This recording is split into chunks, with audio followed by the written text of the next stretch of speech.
नमस्ते एवरीवन। देखो बच्चों, पिछली क्लास में अपन ने न्यूक्लियोटाइड की संरचना की बात की थी। जैसा कि आपको पता होगा, जो डीएनए होता है, डीएनए की संरचनात्मक इकाई न्यूक्लियोटाइड होती हैं। डीएनए न्यूक्लियोटाइड से मिलकर बना होता है। डीएनए की जो क्रियात्मक इकाई होगी, क्रियात्मक इकाई जीन होती हैं। तो देखेंगे अपन कि किस प्रकार न्यूक्लियोटाइड मिलकर डीएनए का निर्माण करेंगे, यानी कि न्यूक्लियोटाइड पॉलीन्यूक्लियोटाइड श्रृंखला का निर्माण करेंगे। और ये पॉलीन्यूक्लियोटाइड श्रृंखलाएं जब दो श्रृंखलाएं आपस में जुड़ेगी तो डीएनए का निर्माण होता है। तो देखते हैं अपन किस प्रकार जुड़ती है ये न्यूक्लियोटाइड मिलकर, किस प्रकार पॉलीन्यूक्लियोटाइड का निर्माण करेंगे और पॉलीन्यूक्लियोटाइड के द्वारा डीएनए का निर्माण होगा।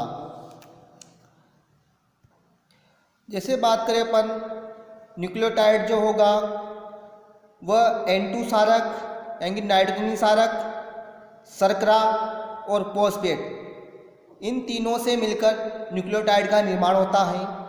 जब N2 क्षारक और शर्करा जुड़ती हैं तो न्यूक्लियोसाइड बनता है, और इस न्यूक्लियोसाइड से जब फॉस्फेट जुड़ेगा तो न्यूक्लियोटाइड का निर्माण होता है।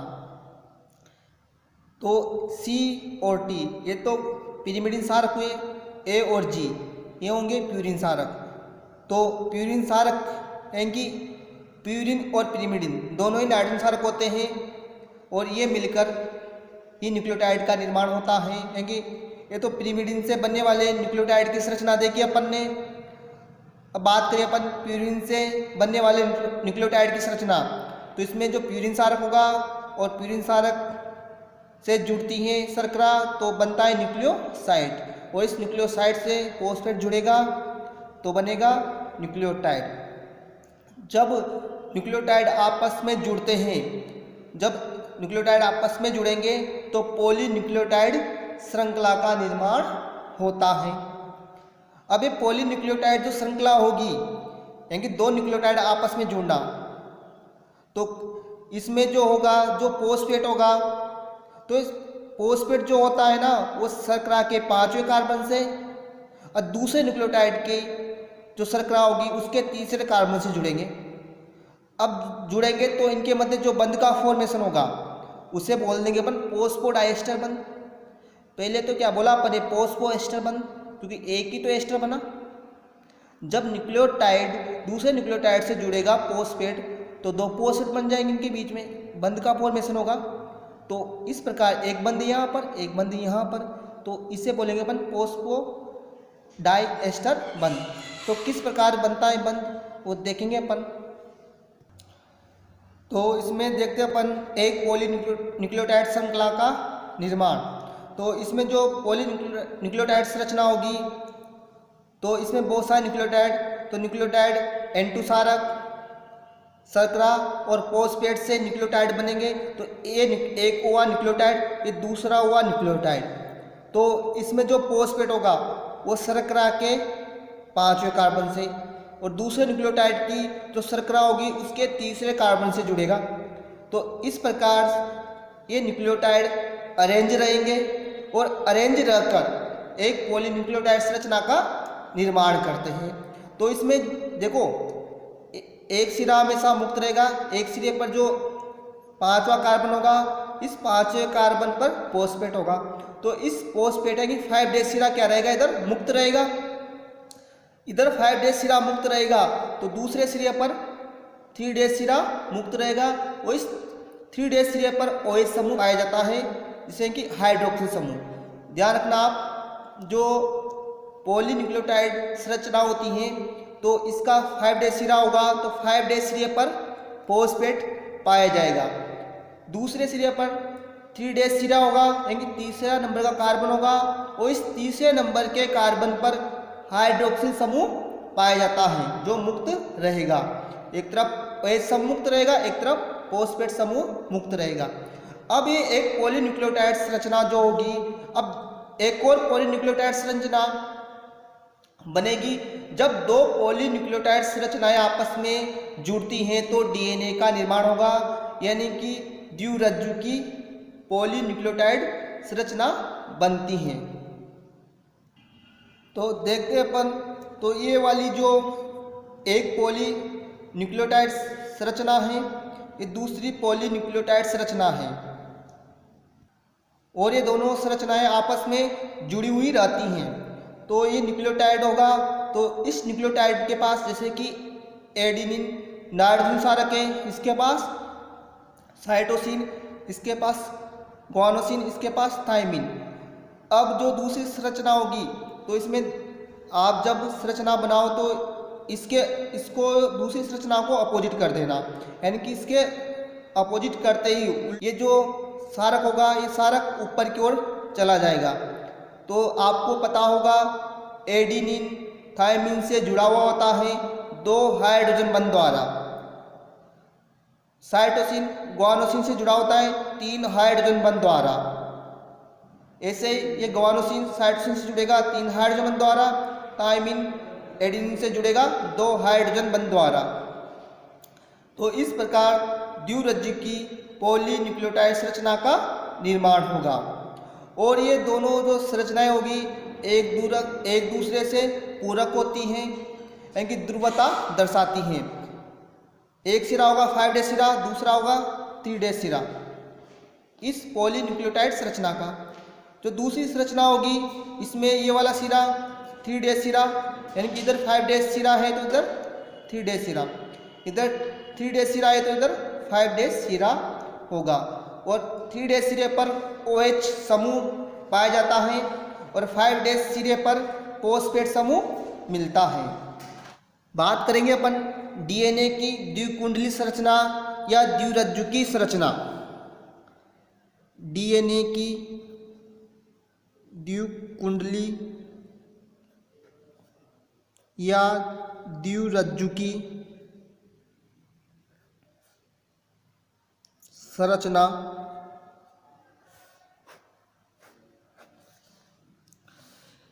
विल्किंस व फ्रैंकलिन ने एक्सरे क्रिस्टलोग्राफी फ्रैंकलिन ने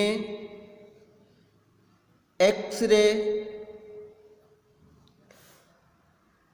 क्रिस्टलोग्राफी विवर्तन तकनीक के आधार पर डीएनए की संरचना को स्पष्ट किया। किसने?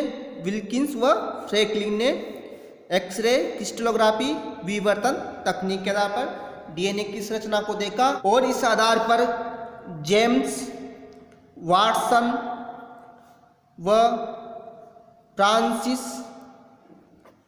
क्रिक ने 1953 में डीएनए की द्विकुंडली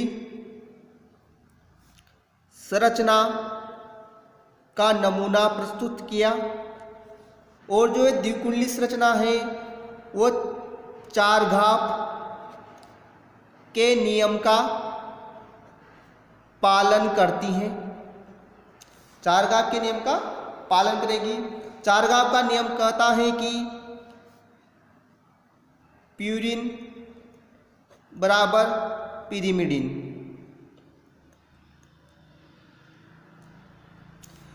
प्यूरिन के अंदर जैसे कि A और G, पिरिमिडिन के अंदर C और T क्षारक आते हैं। तो यानी कि जितने प्यूरिन क्षारक होंगे उतने ही पिरिमिडिन होंगे। तो प्यूरिन क्षारक जैसे कि एडेनिन पिरिमिडिन से जुड़ा हुआ होता है। पिरिमिडिन क्षारक जैसे कि थायमिन से 2 हाइड्रोजन बंध द्वारा। जो नाइट्रोजन क्षारक होंगे, इन नाइट्रोजन क्षारकों के मध्य जो बंध होगा वो हाइड्रोजन बंध होता है। तो ध्यान रखना आप, एडेनिन थायमिन से जुड़ा हुआ होगा 2 हाइड्रोजन बंध द्वारा। ग्वानिन साइटोसिन से जुड़ा हुआ होगा 3 हाइड्रोजन बंध द्वारा। तो चारघाव का नियम बोलता है कि जितने ए होंगे उतने ही टी होंगे, जितने टी होंगे उतने ही ए होंगे, जितने जी होंगे उतने ही सी होंगे, या जितने सी होंगे उतने ही जी होंगे, यानी इनकी मात्रा बराबर होती है। देखते हैं अपन डीएनए की द्विकुंडली संरचना किस प्रकार होती है, क्या विशेषता पाई जाती है इस रचना में, कैसी दिखाई देती हैं, कैसे व्यवस्थित होगी। बात करें अपन वाटसन क्रिक द्वारा डीएनए की द्विकुंडली संरचना का सीढ़ी नुमा जो मॉडल दिया था, तो इन्होंने बताया कि जो डीएनए होता है वो डीएनए द्विरज्जुकी होगा, दो रज्जु दिखाई देंगे आपको, और इन जो रज्जु होंगे जो डीएनए के आधार का निर्माण करेंगे, यानी कि जो ये रज्जु होते हैं इन रज्जुकों का निर्माण फोस्फेट व शर्करा से होगा, यानी कि इसमें फोस्फेट व शर्करा पाई जाती है जो डीएनए के आधार का निर्माण करती है।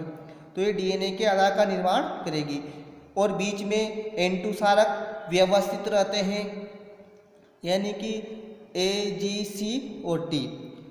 इसमें जो A सारक होगा वो T सारक से, यानी कि एडेनिन थाइमिन से दो हाइड्रोजन बंध द्वारा जुड़ा हुआ रहेगा, साइटोसिन ग्वानोसिन से तीन हाइड्रोजन बंध द्वारा जुड़ा हुआ रहता है, और इनके मध्य हाइड्रोजन बंध पाए जाते हैं। और जो ये दोनों रज्जुक होंगे ये ध्रुवणता दर्शाते हैं। ध्रुवणता से तात्पर्य होगा 5 डेज सिरा होगा तो इधर 3 डेज होगा, 5 डेज से इधर तो इधर 3 डेज, तो 3 डेज से दूसरा क्या होगा 5 डेज, यानी कि एक दूसरे से अपोजिट रहेंगे। 5 डेज सिरा का मतलब होगा कि यहाँ पर फोस्फेट सिरा मुक्त है, 3 डेज सिरे से मतलब है कि यहाँ पर OH समूह मुक्त हैं, तो एक दूसरे से ध्रुवणता दर्शाएंगे। में हाइड्रोजन बंध पाए जाएंगे, ये हाइड्रोजन बंध दोनों रज्जुकों को समान दूरी पर रखते हैं, और इस द्विकुंडली संरचना के अनुसार डीएनए में दक्षिणावर्त कुंडलन पाया जाता है, और दक्षिणावर्त कुंडलन होगा तो ऐसे डीएनए को बीडीएनए कहते हैं। अगर वामावर्त कुंडलन पाया जाता है तो ऐसे डीएनए को जेड डीएनए कहते हैं। और इस डीएनए के अंदर तो इसके एक कुंडल की लंबाई या एक पिच की लंबाई 3.4 नैनोमीटर होती है, और इस एक पिच में 10 N2 सारक पाए जाते हैं, और दो N2 सारकों के मध्य की दूरी 0.34 नैनोमीटर होती है, और इनका व्यास 20 एंगस्ट्रॉम होता है। वाटसन क्रिक द्वारा डीएनए की द्विकुंडली संरचना का सीढ़ीनुमा मॉडल समझ लिया। इसके बाद बात करते अपन सेंट्रल डोग्मा सिद्धांत। यह सेंट्रल डोग्मा सिद्धांत फ्रांसिस क्रिक ने प्रस्तुत किया, और इन्होंने बताया कि जो आनुवांशिक सूचना का जो बहाव होगा वह एक दिशीय होता है। आनुवांशिक सूचना के बहाव से मतलब होगा डीएनए से आरएनए और आरएनए से प्रोटीन का निर्माण। ऐसा कभी नहीं होगा कि प्रोटीन से आरएनए और आरएनए से डीएनए, ऐसा असंभव है। तो डीएनए से आरएनए बनना अनुलेखन, ट्रांसक्रिप्शन, आरएनए से प्रोटीन बनना अनुवादकरण या स्थानांतरण या ट्रांसलेशन, डीएनए से डीएनए का निर्माण प्रतिकृतिकरण कहलाता है।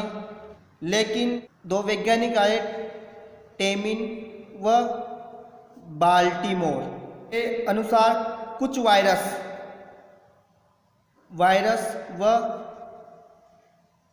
अबूर्त सेल्स कोशिकाएं या फिर कैंसर सेल्स या ट्यूमर कोशिकाएं, इनके अंदर जो आनुवांशिक सूचना का जो बहाव होगा वह विपरीत दिशा में होता है, अर्थात इनमें जो आरएनए से डीएनए का निर्माण होता है, इसे विपरीत अनुलेखन या रिवर्स ट्रांसक्रिप्शन कहते हैं और इसे टेमिनिज्म प्रभाव भी कहते हैं। तो डीएनए से आरएनए, आरएनए से प्रोटीन एक दिशा होगा, लेकिन आरएनए से डीएनए का जो विपरीत प्रभाव होगा आनुवंशिक सूचना का, वह या तो वायरस के अंदर या फिर अबूर्त कोशिकाओं में या कैंसर कोशिकाओं में या ट्यूमर कोशिकाओं में देखने को मिलेगा। इसके बाद देखिए अपन कि डीएनए की अपेक्षा आरएनए सरलता से लक्षणों को अभिव्यक्त करता है। तो देखते अपन भाई कैसे अभिव्यक्त करेगा। इसका जो मुख्य कारण है, देखिए अपन फर्स्ट आरएनए का जीवन काल कम होता है, इसलिए अपने लक्षणों को सरलता से अभिव्यक्त कर सकता है। आरएनए में तीव्र उत्परिवर्तन होते हैं। आरएनए में तीव्र उत्परिवर्तन होते हैं क्योंकि सिंगल स्ट्रैंड होता है और इसमें यूरेसिल पाया जाता है थायमिन के स्थान पर, इसलिए यूरेसिल कम स्टेबल होता है थायमिन की अपेक्षा, इसलिए यह तीव्र उत्परिवर्तन को दर्शाता है आरएनए। आरएनए शीघ्रता से प्रोटीन संश्लेषण करता है। आरएनए प्रोटीन संश्लेषण करेगा और जब प्रोटीन संश्लेषण शीघ्रता से करेगा तो लक्षणों को सरलता से भी व्यक्त करता है। इसलिए जो आरएनए होगा वो अपने लक्षण सरलता से अभिव्यक्त कर देगा डीएनए की अपेक्षा। इसलिए कोरोना वायरस के अंदर भी आरएनए आनुवंशिक पदार्थ होता है, इसलिए वो अपने लक्षणों को शीघ्रता से परिवर्तित कर लेता है और मौसम के अकॉर्डिंग अपने लक्षणों को चेंज कर लेगा, क्योंकि उसमें आनुवंशिक पदार्थ आरएनए उपस्थित है। अगर आनुवंशिक पदार्थ डीएनए होता तो अपने लक्षणों को आसानी से परिवर्तित नहीं कर पाता और उसकी वैक्सीन आसानी से उपलब्ध हो जाती। उसके लक्षणों में जटिलता आरएनए की वजह से उपस्थित होने से उसकी वैक्सीन को तलाश करने में थोड़ी प्रॉब्लम्स क्रिएट हो रही है। तो अपन एक क्वेश्चन, मनुष्य के डीएनए की लंबाई ज्ञात कीजिए। तो मनुष्य के डीएनए की लंबाई कैसे ज्ञात करेंगे अपन? तो मनुष्य में सबसे पहले पता होना चाहिए अपन को कि मनुष्य में N2 सार्कों की संख्या। तो N2 सार्कों की जो संख्या होगी मनुष्य के अंदर वो पाई जाती है 3.3 × 10⁹ युग्म, जो मैंने आपको बता दी पहले। तो ये तो बात हुई जीनोम की, यानी कि अगुणित कोशिका की। अगर अपन बात करें द्विगुणित कोशिका की, तो द्विगुणित कोशिका में N2 सार्कों की जो संख्या होगी वो जस्ट इनसे डबल होगी, 6.6 × 10⁹ युग्म होगी। तो अपन ने डीएनए के अंदर प्रेजेंट जो सारक हैं, तो इन सारकों की संख्या देख ली। तो इन सारकों की संख्या कितनी होती है? 6.6 × 10⁹ युग्म होती हैं। इसके बाद देखिए अपन इनके मध्य की दूरी, यानी कि नाइट्रोजन सारकों के मध्य की दूरी, N2 सारक के मध्य दूरी, इनके जो मध्य दूरी होगी वो 0.34 × 10⁻⁹ मीटर। के बाद अपन को N2 सारकों की संख्या पता चल गई, इनके मध्य की दूरी पता चल गई। तो अपन अब डीएनए की लंबाई को ज्ञात कर सकते हैं। तो डीएनए की लंबाई निकालने के लिए N2 सारक इंटू इनके मध्य की दूरी गुणा कर दो इनको, और करने पर जो लंबाई प्राप्त होगी 2.24 मीटर प्राप्त होगी। यानी कि जो डीएनए की जो लंबाई होगी, लेंथ होगी, वह 2.24 मीटर होती है एक कोशिका के अंदर। अगले क्वेश्चन की बात करें अपन, यदि डीएनए में एडेनिन की मात्रा, डीएनए के अंदर एडेनिन की मात्रा दे रखी है 30%, कितनी 30%, तो इसमें साइटोसिन की मात्रा ज्ञात कीजिए। मात्रा याद करनी है अपन को साइटोसिन की। तो अपन ने देखा था चारगाव का नियम।